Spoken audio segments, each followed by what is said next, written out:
আসসালামু আলাইকুম। প্রতিদিন হিট আইটেম পাইতে এই চ্যানেলটি ফলো করে রাখুন। আজকে আমি দুইটি শেয়ার নিয়ে আলোচনা করব। বিডি থাই, বাংলাদেশ থাই অ্যালুমিনিয়াম লিমিটেড। এই শেয়ার টোটাল শেয়ার সংখ্যা 12,78,00,000 এবং ডিরেক্টর হোল্ডিং আছে 29%, ইনস্টিটিউট হোল্ডিং আছে 10%-এর উপরে। এই শেয়ারটিতে ফরেন ইনভেস্টর আছে। ফরেন ইনভেস্টর থাকে যেসব শেয়ার, এইসব শেয়ার সাধারণত ভালো শেয়ার হয়ে থাকে। তারপরে পাবলিক হোল্ডিং আছে 59%। এই শেয়ারটি চার্টের দিকে তাকালে দেখা যাবে লাস্ট দুইটি ওয়ার্কিং ডে হোল্ড রেট অবস্থায় ছিল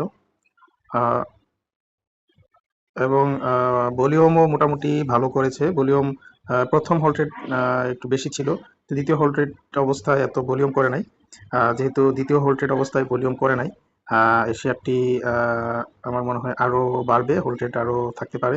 কিন্তু এখানে একটি উইক আছে, এইখানে এইখানে একটি উইক আছে। এই উইকটা যদি ক্রস করতে পারে তাহলে এটার গন্তব্য মোটামুটি বলা যায় অনেক দূর। দেখা যাক কি হয়, মার্কেট কি করে। আপনারা ফলো রাখুন এই স্টকটি, সাবধানে ট্রেড করবেন, বাই সেল সাবধানে করবেন। আর বাংলাদেশে তো ডে ট্রেড নাই, আপনি আজকে কিনলে আজকে বিক্রি করতে পারবেন না, কালকে পরশুদিন ম্যাচুরিটি হবে, পরশুদিন বিক্রি করতে পারবেন। সো সাবধানে বাই করবেন। আরেকটি স্টক হচ্ছে ইসলামী ব্যাংক। ইসলামী bank Z category share. Last dividend না দেওয়ার কারণে লাস্ট 2 বছর ডিভিডেন্ড দিতে পারে নাই। এর আগে সবসময় 10% ক্যাশ ডিভিডেন্ড দিয়ে আসছে। ইসলামী ব্যাংক সাধারণত ভালো স্টকের মধ্যে একটি স্টক ছিল, কিন্তু এখনকার অবস্থা একটু ভিন্ন।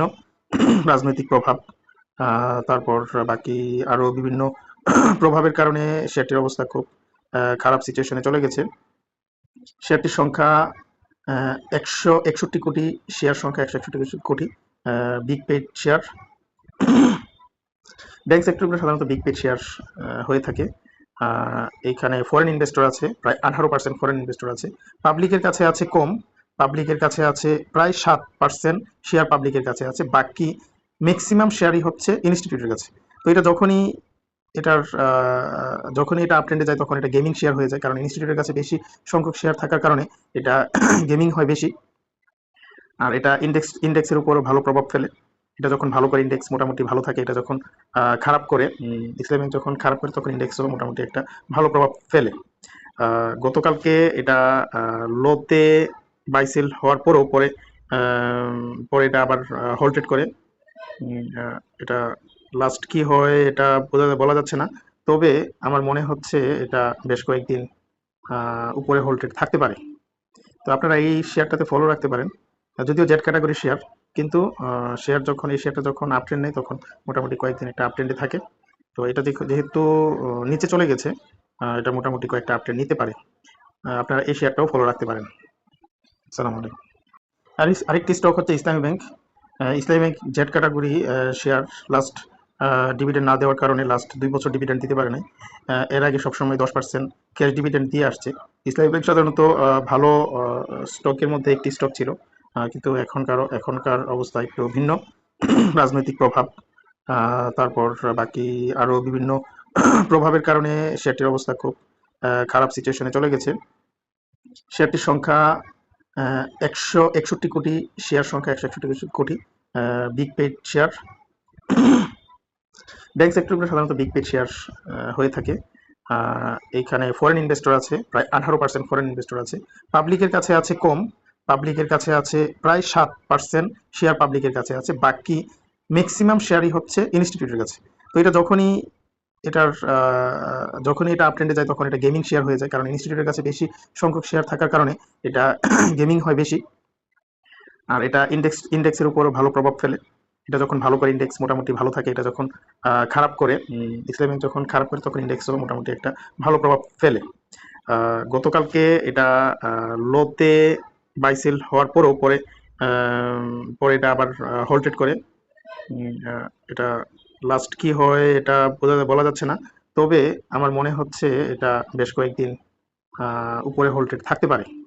তো আপনারা এই শেয়ারটাতে ফলো রাখতে পারেন, যদিও জেড ক্যাটাগরি শেয়ার, কিন্তু এই শেয়ারটা যখন আপ ট্রেন্ড নেই তখন মোটামুটি কয়েকদিন একটা আপ ট্রেন্ডে থাকে। তো এটা যেহেতু নিচে চলে গেছে, এটা মোটামুটি কয়েকটা আপ ট্রেন্ড নিতে পারে। আপনারা এই শেয়ারটাও ফলো রাখতে পারেন। আসসালামু আলাইকুম। আরেকটি স্টক হচ্ছে ইসলামী ব্যাংক। ইসলামী bank Z category share last dividend না দেওয়ার কারণে লাস্ট 2 বছর ডিভিডেন্ড দিতে পারে নাই। এর আগে সবসময় 10% ক্যাশ ডিভিডেন্ড দিয়ে আসছে। ইসলামী ব্যাংক সাধারণত ভালো স্টকের মধ্যে একটি স্টক ছিল, কিন্তু এখনকার অবস্থা একটু ভিন্ন। রাজনৈতিক প্রভাব, তারপর বাকি আরও বিভিন্ন প্রভাবের কারণে শেয়ারটির অবস্থা খুব খারাপ সিচুয়েশনে চলে গেছে।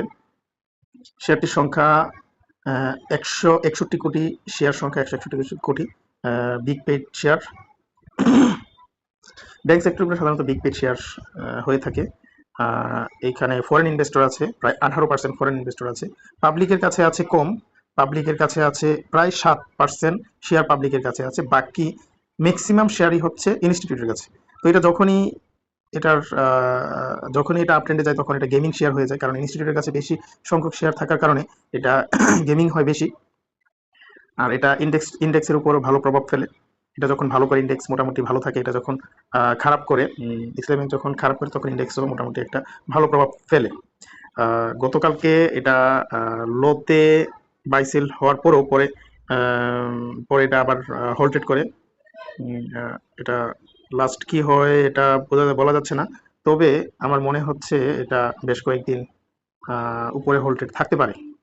তো আপনারা এই শেয়ারটাতে ফলো রাখতে পারেন, যদিও জেড ক্যাটাগরি শেয়ার, কিন্তু এই শেয়ারটা যখন আপ ট্রেন্ড নেই তখন মোটামুটি কয়েকদিন একটা আপ ট্রেন্ডে থাকে।